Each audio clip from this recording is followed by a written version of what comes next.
If you want to know the best money farms in the earliest time possible, you are in the right place. With more than 40 hours of experience, I've tested all of the earliest money farming methods in Crimson Desert. So ultimately, I can give you my top 4 money building methods so you can be filthy rich right at the very start of the game. Stealing is one of the easiest and simplest ways to earn money in this game, and most of my methods will revolve around this crime. And livestock selling is one of the best and earliest way to earn silver or money to get you up to speed. But the key factor of making this method efficient is knowing what animal to steal, because you can't jump right in and steal any animal you come across, since you will be losing reputation fast for minimal gains in return. To make this method work, you need to unlock the livestock black market first, which is located on the outskirts of your first major town or the town of Hernan. You only need one single item to commit the simplest crime in this game, and it is the mask, or what I call the bandit mask. You have several ways of getting this item, but the easiest way is just to buy the mask directly from Grimrock for just 10 copper coins.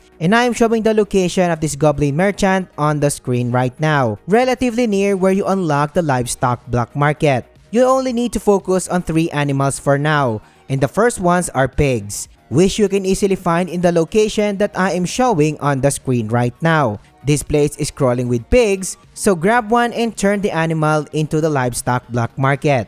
Another animal worth stealing is donkeys, which you can easily find around the area. They are hard to spot, but when you sell them, it is worth the trade-off. I will be showing you each of the animals' prices very soon, so stay tuned for that. The last and best animal to sell is of course are the cows. The location that I am showing on the screen right now houses a lot of cows. So head to the location and grab one and ride it into the livestock market to sell it. If you are following my channel, you know that I love to give my viewers accurate hourly gains in all of the farming methods that I create. However, since there are a lot of random factors to consider in all of the current methods, I will give you a detailed breakdown instead. The donkeys and pigs are worth 1.5 silver coins per sell, while cows in the area are the best ones to sell as mentioned, since they are worth 2.5 silver coins. I don't really recommend selling goats and sheep as they are only worth 50 copper points and it is not worth the reputation trade-off.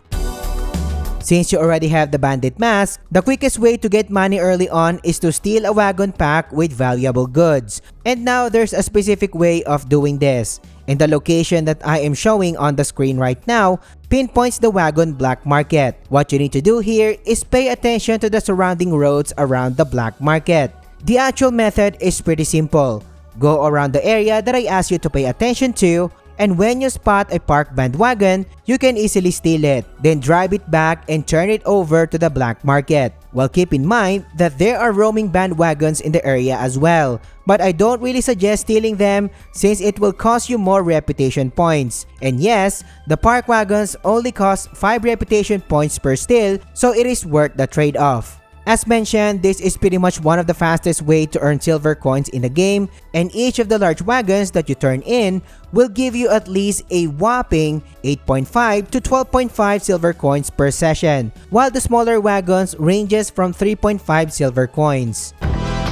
The quarry loot farming is a refreshing method for players who want some action while getting rich on the side. This location will allow you to farm a ton of bleed bandits who are guarding the quarry. You will be gaining quick cash in this method while also giving you the chance to level up fast in the process. But the main caveat of this method is that you can only access this farming spot if you haven't cleared the quest tied to it. Specifically the House Roberts faction quest, the Stolen Quarry. I am showing the actual location where we will do our killing spree, and the Karen Quarry is located just northeast of Hernan. You need to activate the Abyss Nexus near its location so we can access it easily later on. Any weapons and armor will work on this spot since it is early game, but obviously, if you come back here later on with better gear, you will be killing enemies much faster. The stronger you are, the quicker the enemy dies and drops items. The faster the method allows you to fill in your inventory slots. When it comes to skills, the Blinding Flash finisher is the only main requirement of this method. Aside from that, skill points should be allocated to the armed combat so you can kill enemies much faster since your normal attacks deal much harder. Before heading to combat, the highest upgrade on your weapon will make a huge difference. And also make sure to use the grindstone near the blacksmith for more attack points for your weapon. Lastly, I suggest getting a dog companion that can help you loot items automatically, so you can focus on killing enemies during the process. The location on the screen right now has a white dog in it. Buy a lot of meat from the nearby butcher and feed it to the dog. Petting it 5 times does help as well, and in just 2 days, you will max its trust meter and make it your companion. Any excess meat that you just bought from the butcher should be cooked, so you will have an ample amount of healing items when you participate in combat later on. Starting the actual method, and it is pretty simple as well. Starting from our key abyss nexus, glide your way through the quarry. What I usually do here is drop anywhere in the quarry that has a lot of enemies, aggro as many bandits as I can, and lead all of them at the entrance of the quarry to funnel or group them. There are 2 main entrances for this spot, and you can either pick one of those. Then when the enemies group up a bit, I will start spamming the blinding light finisher as an opener. Don't be stingy in using this skill, since it is the only way for you to crowd control all of our targets. Then I will start picking the remaining soldiers one by one with normal attacks. If the initial group dies, I can go inside the quarry, kite more soldiers again, and kite them back in either of the entrances of the quarry, and then rinse and repeat. Do this until your inventory becomes full. And the trick here is not minding what you get, since all of the enemies drop random stuff. If somehow the dog is not auto-looting for you, you can check your minimap for the mini X icons, because that is for your loot indicator, so you can manually search bodies. When your inventory is finally full, disengage from the quarry and fast travel back to the Duchy of Hernand. Head to the nearest vendor and sell every item you farmed. So when you finally sold all of the items, you can just go back to the quarry again. In a day, I suggest doing 3 to 4 farming sessions at the quarry. And when you can finally sleep around 6 PM to 7 PM, head to any nearest bed you can find in the town to pass the day. And this will make sense in a minute. When the next day comes, head to the quarry and notice that the enemy percentage indicator was replenished. And yes, the number of bandits per day is being respawned. And you can totally see it here, where I left the quarry around 48.90% and went to 73% on the next day. You will be gaining a lot of money from selling all kinds of loot that you can get from this method. Sell all of the hides, rocks, quarry equipment, and more. But most importantly, if you score any kind of weapons and armors, like for example the Scarlet Clothes, you can sell that for around 3.5 silver coins.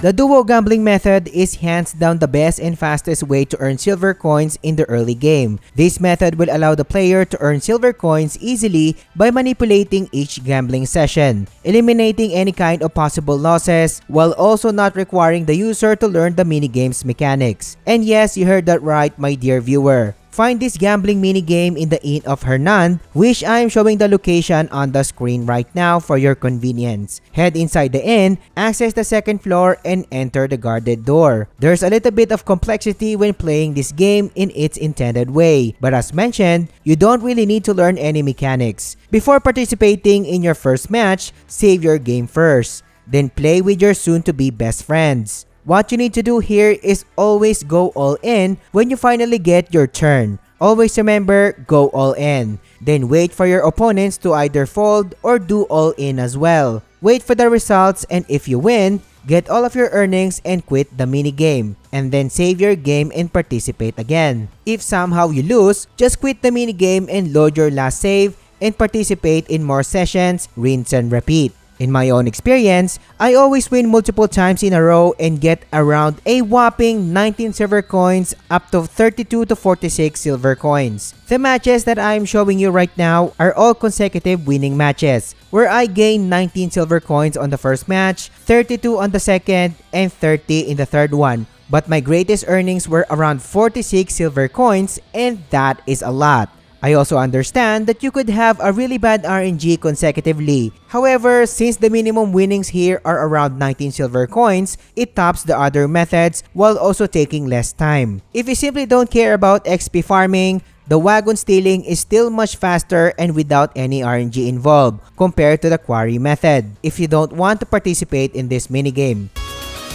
But hey Samurai, how can I farm contribution points to do all of these farms? Well, the best way is to complete any side quest available in town. Each quest can give you a whopping 50 to 100 contribution points, and that is a lot. While giving 1 copper coin to a beggar is an underrated way of mitigating the loss of contribution points. I have a slick tip for you, and head to the location that I am showing on the screen right now where the beggar camp is located. Once you are in the said camp, rain down copper coins on all of the beggars in the area. Each copper coin gives 1 contribution point, so just imagine how many points you can farm here. And if you can remember, stealing a park wagon, for example, only costs 5 contribution points. It is not exactly easy to get caught in this game, and it is actually gives you an ample amount of time to escape a crime scene. But let's say you are super new and got bounty on your head. You can clear this bounty by heading to the nearest church in town, talk to the priest, and confess your filthy life. And there you go, clean slate right off the bat.